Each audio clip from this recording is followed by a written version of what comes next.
Cue the cheesy podcast music. Welcome to MegaFest,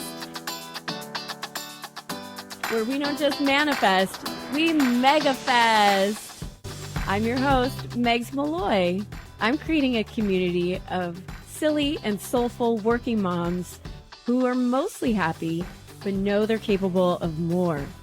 More self-love, more self-esteem, more self-trust, more calm, joy, natural highs, more magic in the world, and more laughter. Each week, me and my guests will bring you tips and tricks on how to make the most of your one precious life.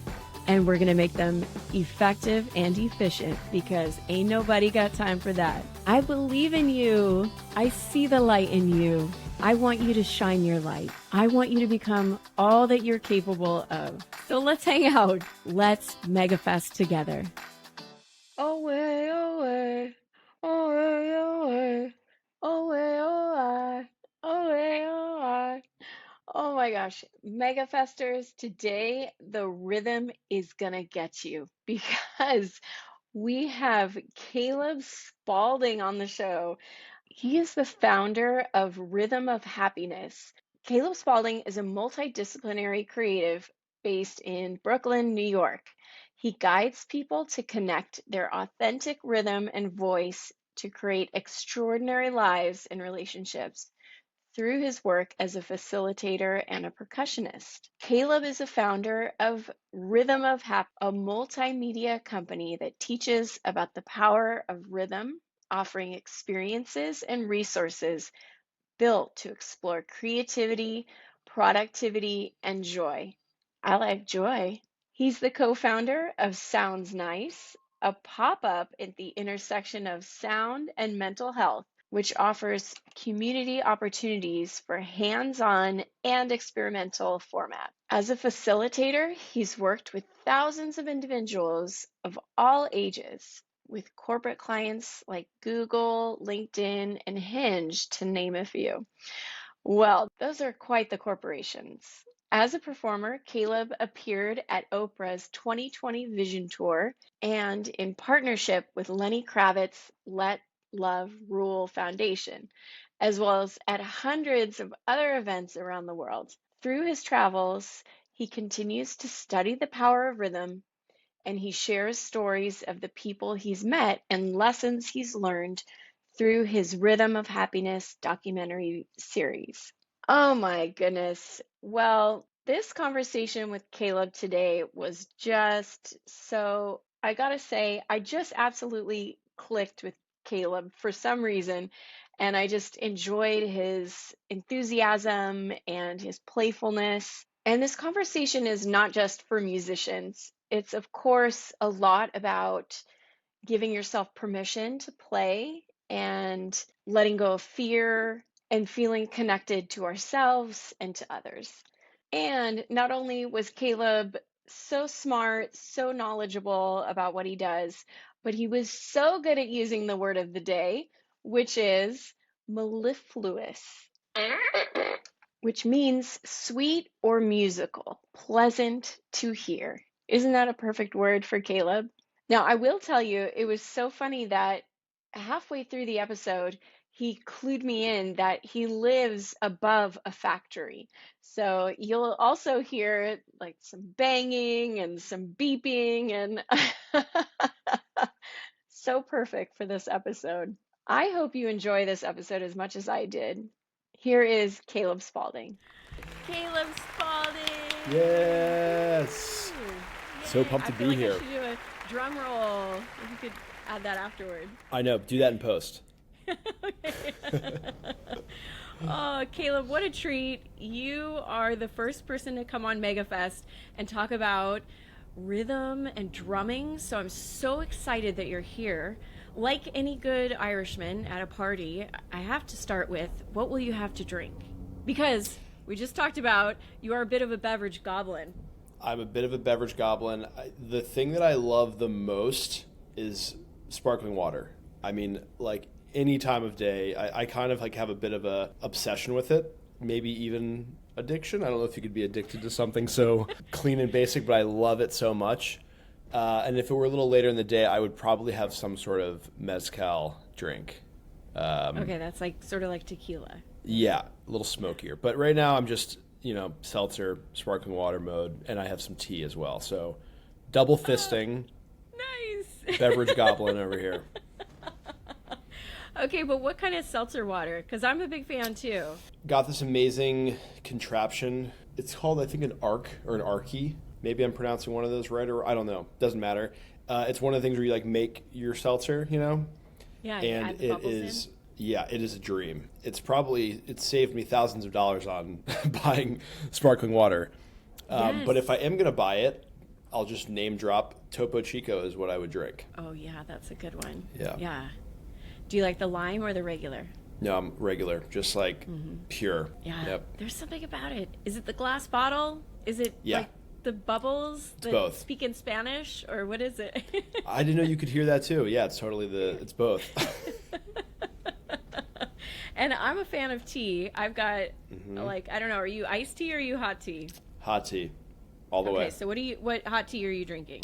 So I'm drinking this Japanese tea called sobacha, which is a barley tea. So it has this amazing fragrance that is almost like nostalgic of cereal, like a really dry barley kind of cereal, and it just has this insane buttery aroma. Yeah, it's really, really delightful. Okay. What about you? I love it. Oh, I'm just Tazo. I usually like a ginger green tea, but yesterday it was kind of hurting my tummy, so I'm with the classic chai. Can't go wrong. A little spice. Yeah. Chai, ginger. Yeah, great. Love it. Can't go wrong with those. So we're having a tea party and a bubble water party. Love it. It's so great. So good to be here. And Caleb, the best question I've ever heard at a party is, well, maybe not the best, but a good question, instead of what do you do, which is so American, it's, what are you famous for? I love the question. And the one thing that's popping up so I live in Brooklyn, New York, in a neighborhood called Greenpoint. And in the very early days of the pandemic, in March and April 2020, I was just at my wit's end, as many people were. One of my best friends suggested that I go up on the roof and take my drum up there and just play. And so I go up to my roof at 6 p.m. and just I turn my camera on just because whatever, I'll document it and just watch myself later or something. I have nothing better to do. And I just start playing and I just go pretty crazy. And I play for 10 minutes. And I am out of breath. I'm really wow, that was a lot. This is just a couple days after lockdown started. And it felt so energizing. I was I'm going to do this again tomorrow. So every single day at 6 p.m. for about 2.5 months, I would go up to my roof and drum for anywhere from 2 to 15 minutes, just with no agenda or trying to do anything or perform. But what was cool is that there's all these different rooftops around me in Greenpoint, and people start coming out on the roofs waiting for me. And so by the peak of this, a month or so in, there's children dancing with their parents on a balcony, and there's a couple with lawn chairs on their roof drinking beer and fist bumping as I'm playing. And it got to be this really cool rallying thing where it got to the point where there's an Instagram account for our neighborhood called Greenpointers, and they did a Greenpoint quarantine bingo. And one of the items on bingo was hear the 6 o'clock drums. And still to this day, I'll meet people and we'll be talking about where we live, and they'll be wait, you were the guy playing drums on the roof? I could hear that. So it's a cool little thing to be famous for, where I got to kind of just unite my neighborhood even for just 5 minutes every night. Yes, absolutely. And you made the bingo card for your mellifluent list. Yes. What I said is something in there. Nice. Good use of mellifluous. Thank you. Oh, see, that counts. We'll do it. So, when did you start playing drums? It seems like it must have been from your childhood, and it was just something that was in your soul, and you were drawn toward it. Yeah, I started playing drums in 6th grade, so it's been, a couple decades now. And I before that had played piano. I had been a singer since the day I could talk. So, and I had music very much in my family. Like, music was a big part of my family. It felt like this very natural decision to play drums. It was kind of this thing where my mom made me sign up for band class. You know, I was very apprehensive about it. We had to try all the instruments out. And I was like, these suck. Like, I hate every single one of these. And literally the last one I got to go to was percussion. And like, I picked up the drumstick and I was like, oh yeah. It's not even like it's not even like, should I try this? I was like, this is what I'm doing now, you know? Yeah, I've been playing ever since then. Been in so many different rock bands and recorded albums and done that whole thing. And that's what brought me to New York originally 13 years ago from Virginia, which is where I grew up and went to school. Didn't really have like a plan necessarily I wasn't thinking, oh, I'm going to go be a professional drummer, but I also just kind of knew that was a part of my life. And so all roads kept pointing me to music. And it was really like once I got to New York and started doing more with hand percussion, djembes specifically, these big West African drums, and doing that at like dance parties where I would be in the middle of a dance circle drumming and getting people all riled up. I was like, this is so, it's like beyond me. It's me playing drums is not about me playing drums. Like, there's something powerful and connective about rhythm that I'm just starting to tap into and just starting to understand. And it piqued this curiosity in me of wanting to know more about, you know, the ethnomusicology of rhythm and how rhythm is tied to the body and like the science of music and rhythm. And it's just been a long path that has been super fascinating. And I'm like probably truly obsessed with the study of percussion and rhythm. You said a word that was quite mellifluous, and it was like something. Ethnomusicology. Okay. So what is that? Ethnomusicology is really, you're studying the background, the indigenous background, the historical backgrounds of music. So, you know, looking at any given culture, you're studying the culture basically of the music of a given culture. So I started reading a lot about the drums and the rhythms of parts of the world that have been playing drums for thousands and thousands of years, where it's just a part of the communication, you know, it's like a part of the language, and set out on this journey to start going to these places and learning more about rhythm and seeing how ingrained in society rhythm is and music is. And so that started this documentary project that I began working on in 2017. I went to Ghana in West Africa and spent a significant chunk of time traveling around the whole country and studying with these master drummers and dancers and musicians and learning from ethnomusicologists who teach at the universities around Ghana, and just got like the tiniest little taste of the culture of rhythm in that country. And that country is small, you know, geographically, but there's so much rich history musically packed inside of its borders. It just started this itch that I have been scratching ever since, of like going wherever I can, whenever I can, to just like learn and just experience the way people interact with rhythm around the world. Wow. So you're not just a drummer, not just a pretty face, as they say. Exactly. You're really like, you know, well learned and experienced. I mean, I'm doing my best. I certainly like feel like there's so much more to learn. It's the thing that's cool about it and also humbling is that I'm just never going to know it all. Like, not even close. You know, there's so much. So yeah, I feel like student is the best label, really. It might seem a little bit like ethereal or maybe even mellifluous. I'm not sure.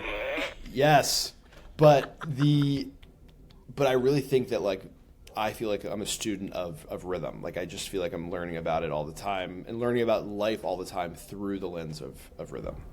Oh, cool. Well, I know you have a lot to teach us. And I wanted to point out something that I saw on your part of the interwebs, where you said that humans are 65% water, and like maybe that's part of the reason why the rhythms of the drums, like maybe we absorb it, we feel it. What is that? Well, we vibrate. with it. Yeah. I mean, so we are instruments. Our bodies are instruments, and if you, a lot of times when I'm leading these rhythm sound meditations that I lead, I like to invite people to tap into the rhythm of their heart, like the actual drum that's inside of their body. Sometimes that will look like, a little bit more of a physical engagement where I'll have people like drum on their stomach or on their chest or on their legs, and you can like feel those vibrations in the different parts of your body where there is like a little bit more liquid concentrated. When we are like subjected to rhythms or sound, like being in a big loud rock concert, like yes, we are hearing it, but our body is also vibrating to it, and literally the liquid inside of our body is shaking and quaking to those pulses. And there's this cool term, entrainment, which is essentially what entrainment is like when our breath and our heartbeat syncs up to an external source. So a great example of that is like if you were at a concert and you hear like the bass drum like boom, boom, boom, and you start stomping along or clapping along, like that is entrainment. And again, it's not just happening with your extremities, it's happening with your whole body too. Like your body is vibrating at that frequency, and we're all like, we're connected. We're more connected in those moments than we are when that's not happening, when we're going about our daily lives with different external stimuli around us. And I think maybe because as humans we're craving connection, is that why it like maybe feels so good to do that? It feels so good to do it alone, but it feels good to do it together maybe? Yeah, it's like it's a language that we can all share. It is like this kind of this rallying cry, and it also I believe goes back to the beginning of our civilization as human beings, where we were in community much more often and sharing music. We were sharing song and we're sharing rhythm in that way. So there is so much bonding that happens. And a lot of the work that I do is to help people feel the power of community and connection, both to oneself and to people around them. And I think it's a lot easier to do that when you have this like external stimuli of rhythm kind of driving the connection forward. Yeah. So when you say rhythm and sound, is there something in addition to drums that you use, or what is that like? Yeah, I use some other instruments that are like more meditative in nature. Like, so I'm like not a guitarist, and I can very, very barely play the piano. So it's like things like chimes or shakers or different elements that make noise. I mean, I don't even know what these are called. They're these shells that I have that like make this crunching sound, but it gives you this sense of it can give different people different feelings. Essentially, I have this instrument called the Shruti box, which is an Indian. It's a kind of like a accordion. It's like an Indian accordion, but it's a box, and it plays different tones.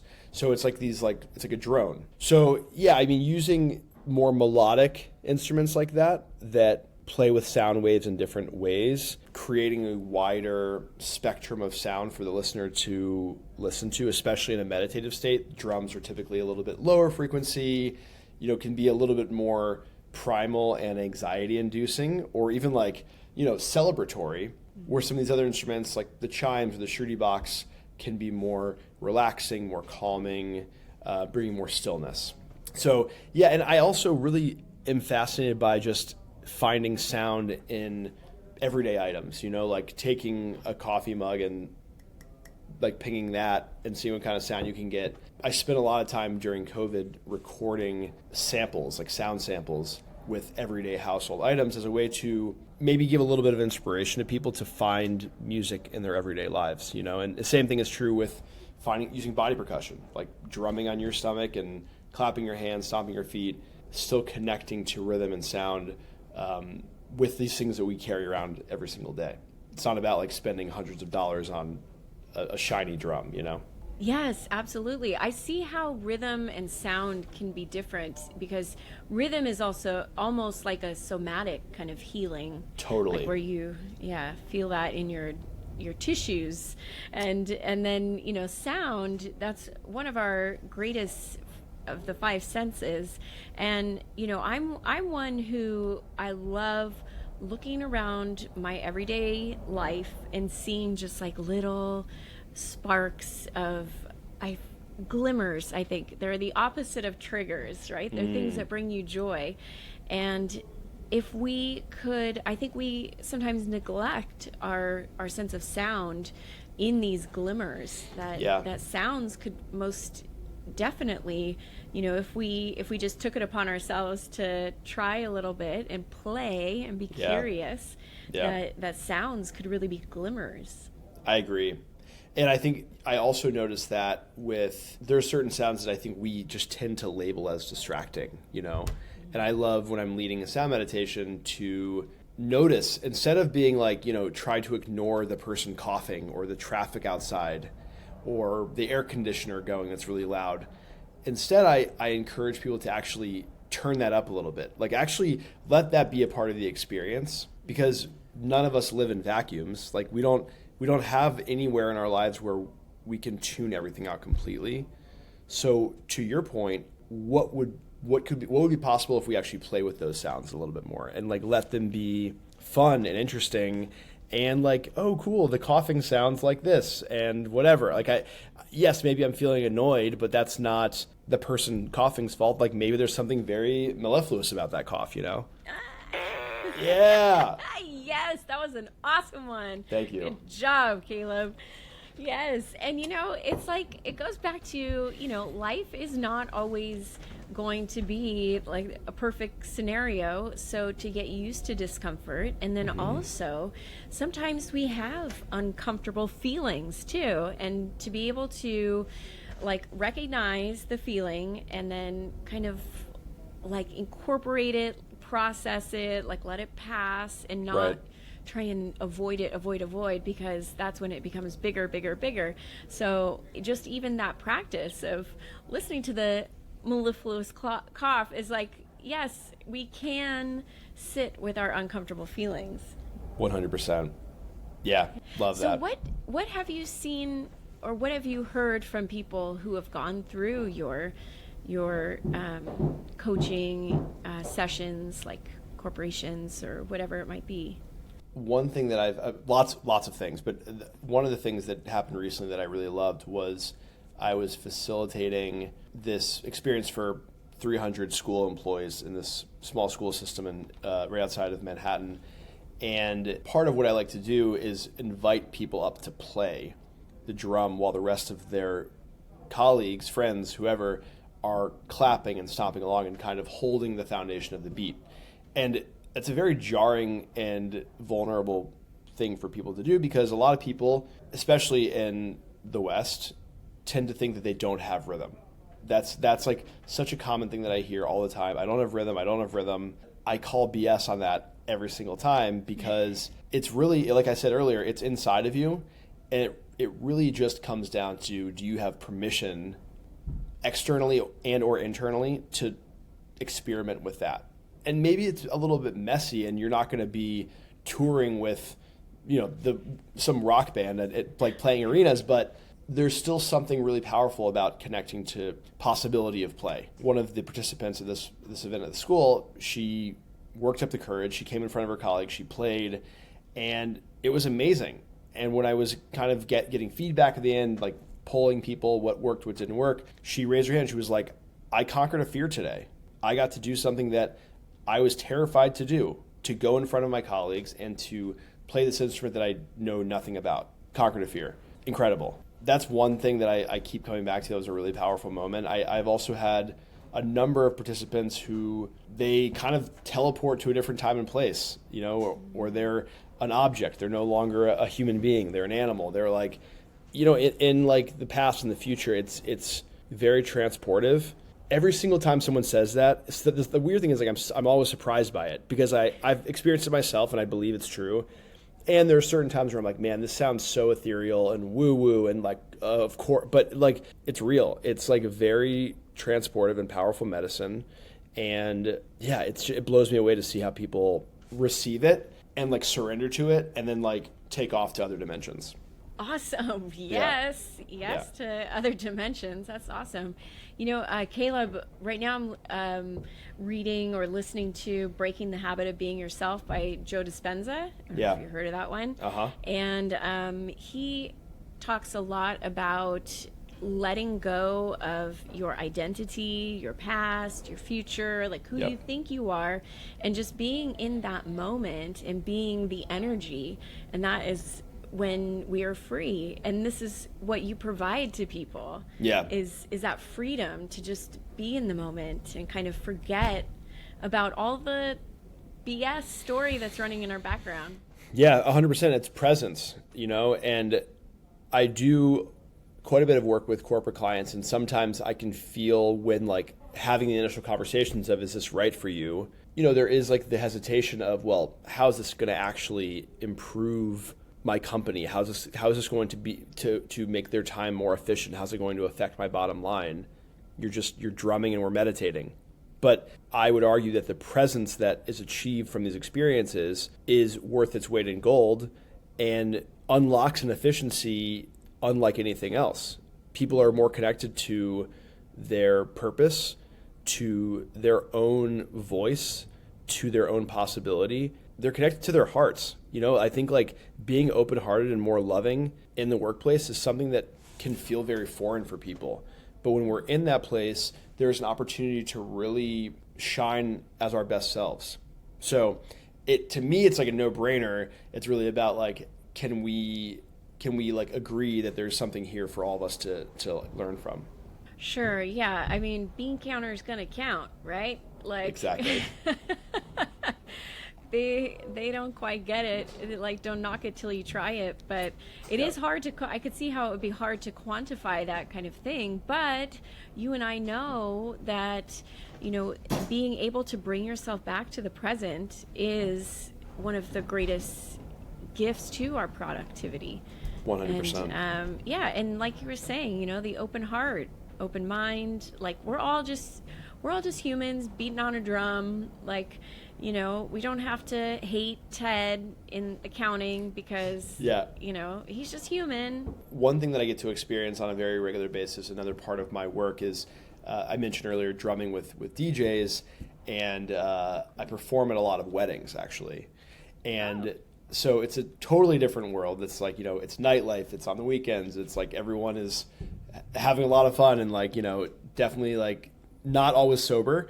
And the thing, I've traveled literally all over the world playing weddings and have done all different like backgrounds and sizes of weddings. And the thing that every single time happens is as soon as I get on the dance floor and I'm playing my drum, there's like basically a line of people like trying to come and just touch my drum at the very least. Just like they just want to, or if they don't touch it, like if I like look up and look around, at any given period of time, there's half a dozen people just doing this in the air.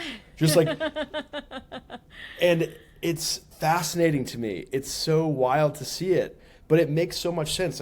Like I said earlier, people want permission. They are just like waiting to be able to unlock that childlike version of themselves where they can bang a drum, even just for a minute, and like feel free. There is a sense of freedom that comes from it. I love more than anything giving people that permission to feel that freedom. Yes, I know you're such a leader in that way. Like, do you feel that? Yes. Yeah. Oh, this is tugging at my heartstrings because, the ability to play and that whole idea of permission, like that was a big one for me around the pandemic. It's like, especially women, sometimes we need to feel like we are given permission to do the thing, whatever the thing is, what self-care could be, like to pursue your dream, to set a boundary, like, is it okay if I, it's like, I don't know, am I ready? All these things, but to be able to have that unlocked or opened up, that's such a gift. And really, the more that we do that, that we rewire our brain to be more attracted to that. We will crave that instead of being in our small box. So well said. I couldn't agree more. It's permission, period, for the opening up. I always like to say you got to open up your receiving hole. You also got to open up your flow hole too. That's both true. The holes. Gotta exactly. Yeah. Gotta have things moving. So Caleb, I noticed that you talked a little bit about doing a field study, and that is also a little bit of a freedom and finding joys in life, right? Do you want to speak to how did you find your field study? Was that fun for you? Yeah, great question. I think like everybody else, I go through my ups and downs naturally in life, and this year in particular, after a really just incredible 2022, like the end of the year was so amazing. I got married right at the end of the year. Like everything was just so, rainbows and butterflies and amazing stuff, right? And then January, February, like dark winter New York, it can get a little bit isolating, and that's also a period of time where there's a lot less clients that are doing, reaching out for the work that I normally do. So it's a very slow period of time. I found myself this year in particular, like really getting into my head and just questioning everything. Like, what is my purpose? Why am I even doing this? I believe in it. I feel it. I love it. And as much as I want to say that I don't need the outward validation, like, of course I do to some extent. Like, I am a human, and that is partially what, as a creative, as an artist, what keeps me going, what keeps me afloat. So a very dear friend of mine, a collaborator, a sister, I mean, she's just one of my dearest friends. She had shared that when she was in art school, they did this field study where they took a whole, either a semester or a year off, and they like left campus. I think they weren't even allowed to make art. Like, they had to really just be immersed in it and receiving it. There's this really cool permission that came from that. So I pushed myself to do a similar thing where I went snowboarding a number of times. I left New York. I went to concerts. I saw friends. I started getting more into the creativity of cooking, which is something I've never really done. And I started reading a lot more than I'd been reading, like podcasts, like you name it, a lot of comedy. Comedy became like the art form that I was very attracted to. I really got to leave like the space of having to be the creator and just got to kind of be the receiver and got to be a little bit messier with what I was receiving and what I was creating, because it wasn't about making money. It wasn't about like making an impact or anything like that. It was just being, certainly wasn't easy. It still was very challenging, but I found a lot of beauty and ease and just like receiving and like finding beauty in new things, which I hadn't normally. And that has really been inspiring and like helping to lay a foundation for now as things pick back up and the flowers bloom. It's like, it's the perfect like metaphor for winter, it really is like the dying and then the rebirth and spring. Awesome. Wow. Yeah. So Caleb, is that a little bit scary sometimes to like live life on your terms? Yeah. As an artist? A little bit, just a little bit scary sometimes. Yeah, it's terrifying for sure. This same friend, her name is Jackie. She was just saying the other night, she was reminding me the very timeless quote, "There's nothing to fear but fear itself." Yeah. And I think that that's also really true. Yeah, there's certainly fear, but the fear is when I leave the present moment and I look into the future and think about these hypothetical, like future trippy things that may or may not happen. Like the fear is built off of something that hasn't happened. It may not happen. And that practice, again, easier said than done. Totally acknowledge that. But coming back to the present moment of this is where I'm at right now, for me, alleviates that fear. It doesn't feel as scary. There is uncertainty, but I can also, instead of looking at uncertainty as scary, I can look at uncertainty as electrifying and exciting and full of possibility. Absolutely. I know the difference between fear and excitement is just a couple deep breaths, right? Totally. Exactly. Yeah. That's what I was telling you, that I was at my daughter's performance today, or I was volunteering at her school. She goes to a visual and performing arts school, and they had a performance today, and all the little first graders are like, I'm nervous. And I'm like, having them take deep breaths and yeah, just like calm their nervous system, because it can easily turn from nerves into like scary, or it could go the other way and be really exciting. That's awesome. Now, Caleb, maybe with what did you say, Jackie? Yeah. Is Jackie the one who you do Sounds Nice with? Exactly. Yeah, 100%. Okay. Yeah. Okay. And it sounds like you have a lot of fun together doing those things. And I saw that you had done some meditations, which perfectly, I kind of got ahead of myself. But the question I had wanted to ask you was, is there any way that somebody who doesn't have a drum or know how to play the drums or, has no rhythm, like how can they incorporate this kind of thing into their everyday lives? And you guys right there on your Instagram page, you had exactly what I was looking for. So do you want to talk about that?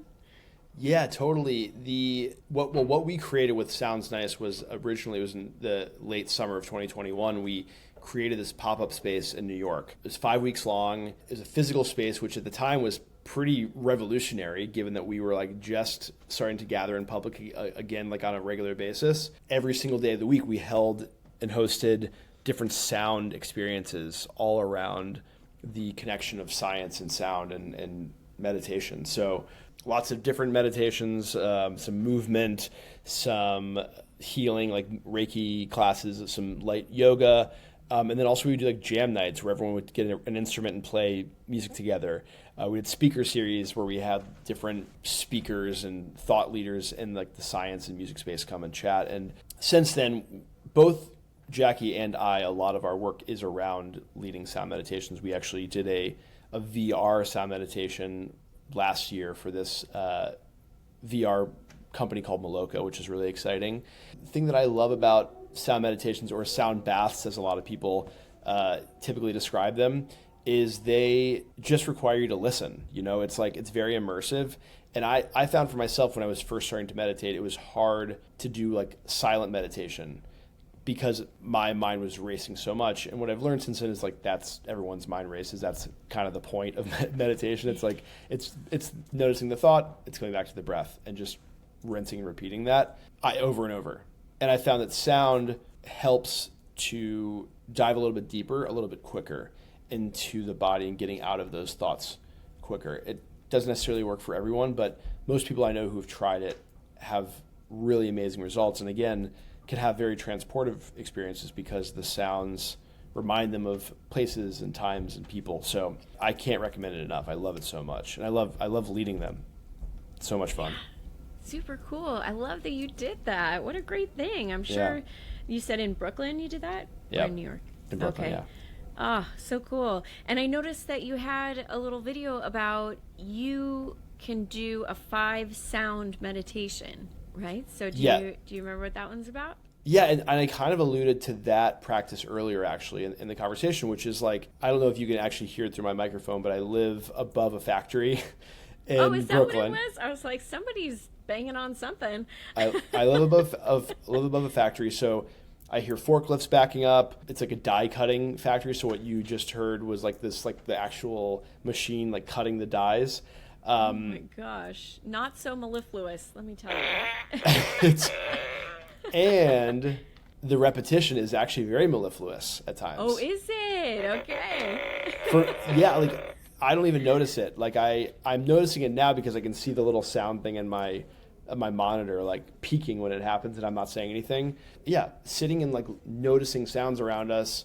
Okay, that thing just happened, or my neighbor is in an argument, or there's a dog barking outside, or there's a ambulance going by. It's really grounding to just be in, again, keep coming back to presence. Sound is like this like presence bringer. It brings us to the moment that is happening right now, and I find alleviates a lot of the stress that we can be just carrying around that has to do with nothing but future thoughts and future tripping. Yes, absolutely. Or replaying the past. It's usually one of the Totally. two, right? 100%. Exactly. It's like a ping pong. It's like, oh, it's like worry about the future, worry about the past. That's exactly right. That's exactly right. Our supercomputers, they're just so... They need maintenance too. Yeah, they're not perfect. Nothing's perfect.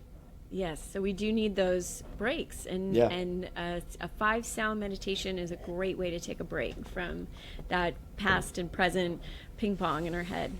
I couldn't agree more. Yeah.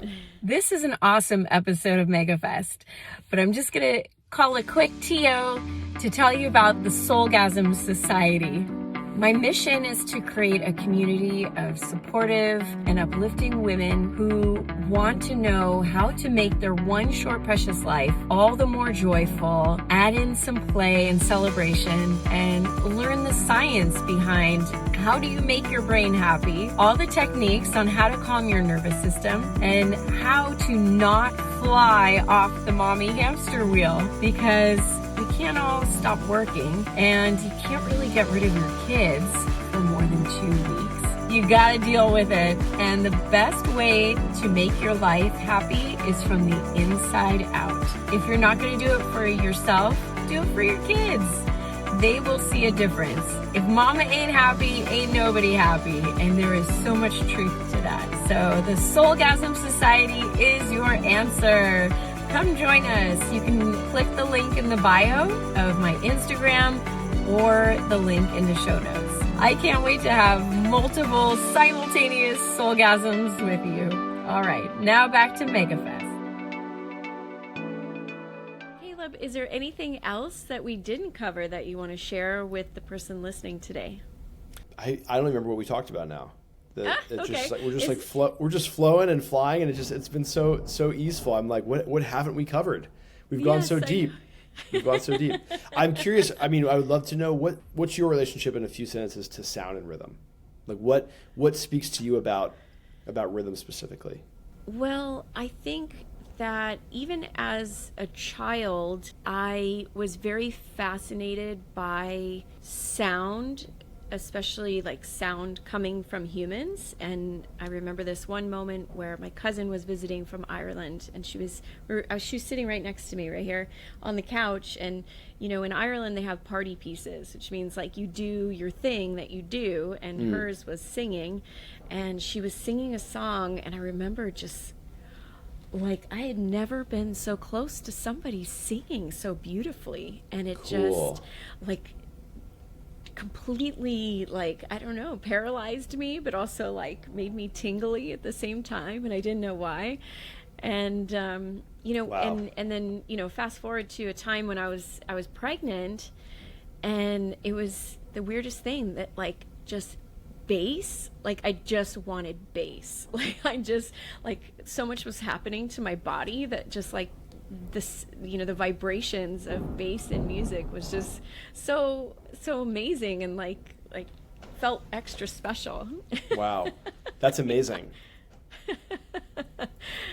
So that's so cool. So yeah, I'm definitely like, at a concert I'm definitely going to be wearing like little earplugs, because Same. I don't, like the noise kind of, or it's too loud, it kind of is overwhelming, but I do love to feel that. So yeah, and I think and music is a great way to teach children. I have 2 children, and just at every opportunity I try to show them that it's okay to dance. Like I was very worried about moving my body when I was a child. I was never the person to go on the dance floor ever. I was too scared, needed permission. Totally. But, and drumming and dancing are so similar in that way. I think it requires us to step out of our comfort zone and to be a little bit wacky and weird, Mm-hmm. Yeah, well, it's like a foreign experience to make such a loud noise with your body. Yeah, too. That's a really good point. That's exactly right. And it's loud both aurally, and also like visually, right? It's like, to do it effectively in dancing as well, you have to like go for it. Yeah. Like it doesn't work when someone's like bottled up and they're like, or same with dancing where they're like just moving like a little bit. You need to go all in. You have to like fully surrender to it. And so I think that's where the permission to close your eyes and just let go is so cool. And like you go to these concerts where people are like feeling it, and you can tell that they don't normally do that. But it's like, it's the best. It's so good to see that happening. It is. It changes your, oh my gosh, what's the word? Your physiological state. Like that's why we do go to concerts, because we want to have that sort of collective like lifting and freeing, and that's something that I teach is called a power up. And at the end, it starts with like breathing, so you get all the good oxygen, and then you go into gratitudes, you get like all those good feels, and then you end with either like yelling at the top of your lungs, like with a power pose, or like dancing and singing, or doing like laughter yoga. I love you it. just you're able to change your state. And a lot of us are so stuck in such a state that, especially at work, because you're expected to fit this role and to be able to be out of that. Man, Caleb, you just tell those corporate bean counters to call me. You need a testimonial. I haven't even been, but I just already know it's so awesome. I appreciate that. I really appreciate that. You'll be like my number one hype person. Yes. Listen to this mega fest. Exactly. Such a great conversation. I really love, like, as you can probably tell, deep diving on this stuff. It's my favorite. Yes. And I'm happy to go there with you. So, Caleb, how can people get in touch with you, and how can they work with you, and how can they get a little bit of this permission and this freedom? I love that question. You can find me at rhythmofhappiness.com. My email is caleb@rhythmofhappiness.com. I'm also on Instagram, Caleb Spaulding Drums. I lead virtual and in-person experiences around tapping into your rhythm, and that can be for individuals, it can be for groups. I do it for children, adults of all ages. It's like, anybody and everybody. I love doing that work, and the group size doesn't really matter. It's like everyone can do it. And it can be more meditative, it can be more experiential and playful. There's really no bounds, but it's all about getting in touch with that rhythmic part of ourselves. So I know you do weddings. Have you ever done like a drum circle, like a bar mitzvah?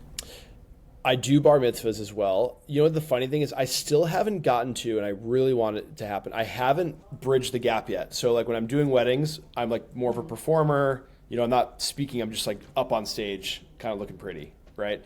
And then when I do these experiences virtually, in person, it's more me facilitating and like talking. I am trying to bridge the gap where we do more of like a drumming experience at a wedding, because I know actually that it'll be such a powerful way to like drop everybody in to get on the same rhythm, like in the same way that I would do at a corporate retreat or offsite or whatever. So hopefully this year it's going to happen. Yeah, you put it out there. It's out there now. And okay, good. You can megafest it. This is like the premiere of like the megafest community. The first people to hear that I want to do that. So here we go. Yes. Okay. We'll check back and see Can't how wait. it went. Yes. Oh. Caleb, thank you so much. And I must not forget my favorite question. Okay. For a guy who, loves music, loves rhythm, loves the drums, what's your pump up song that you are just gonna, Saturday night, we're just about to go out, or maybe, I don't know, at like 6:30? Yeah, totally. I think the song that still gets me every time is Prince, I Want to Be Your Lover. Oh, did you play It's that fun. at your wedding? That's a good question. I actually don't know if it was played at my wedding, which is a total miss. But I think, man, you're absolutely. We didn't play it at our wedding. Jeez. Interesting. Did you have drums at your wedding? No, we did. We didn't have a drum circle. We had so I'm in a brass band in New York called the Hudson Horns, and they performed at the wedding, which was cool. Yes. Yep. Okay, I'm gonna have to look them up on iTunes or whatever. Look us up. Yeah, we have some new stuff coming out right now, so highly recommend it. Wait, are you playing with them too? Yeah. I'm in the band as well. Oh, Yeah. okay. We didn't even touch on that, but yes, we're a brass band.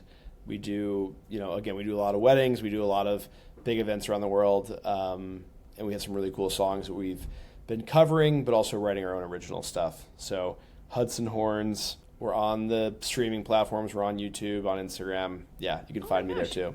Do you play trumpet, or what do you? No, percussion, drums. Oh, Yeah, okay. yeah. So they have horns and the rest. And the rest, exactly. Okay.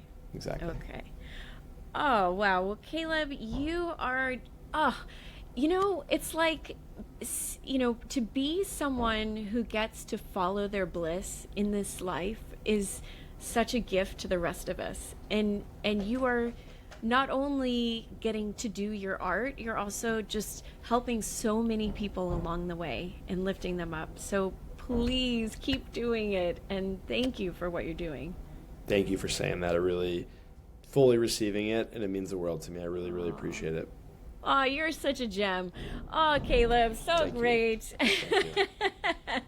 Oh, well, I could just talk to you all day, but I know we're running out of time. Me too. Me too. Thank you for having me. It was really such a pleasure.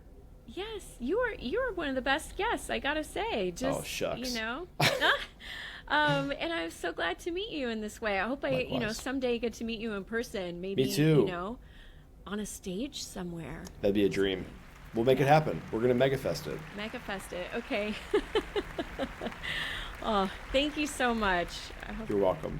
All right, Megan and Caleb coming to a stage near you. I loved so many of the points that Caleb made, and here are some of my favorites. Rhythm can connect us to ourselves and provide a sense of community and connect us with those around us.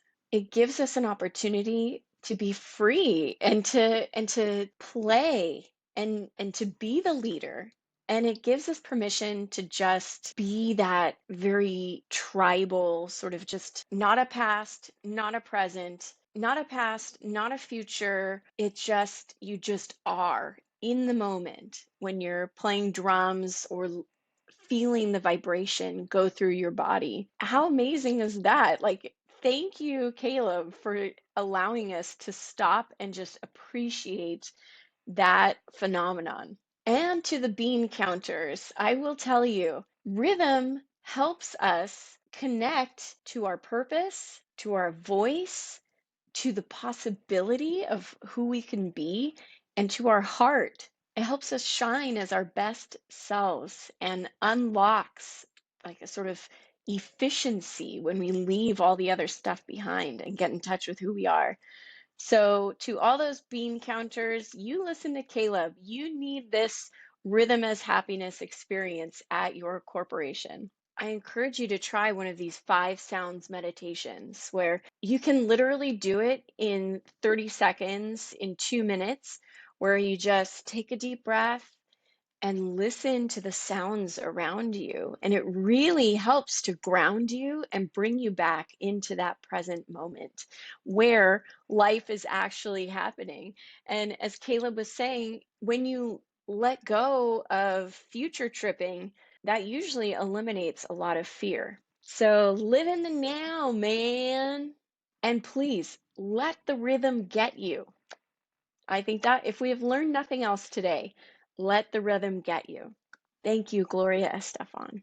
So we'll have all of Caleb's info, his website, email, the band, the Instagram, the Sounds Nice, all the things in the show notes so you can follow Caleb on his journey.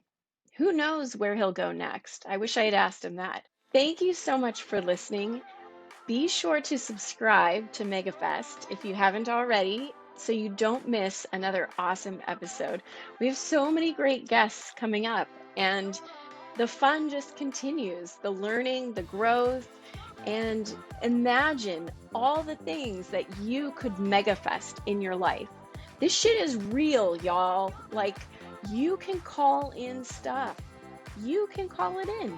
All you have to do is know what you're calling in and believe it can happen and know it can happen. Trust it is happening and it will happen. By you pressing play today, you have already started to MegaFest the life that you want. Thank you for listening. I am forever grateful for you. Don't just manifest, MegaFest.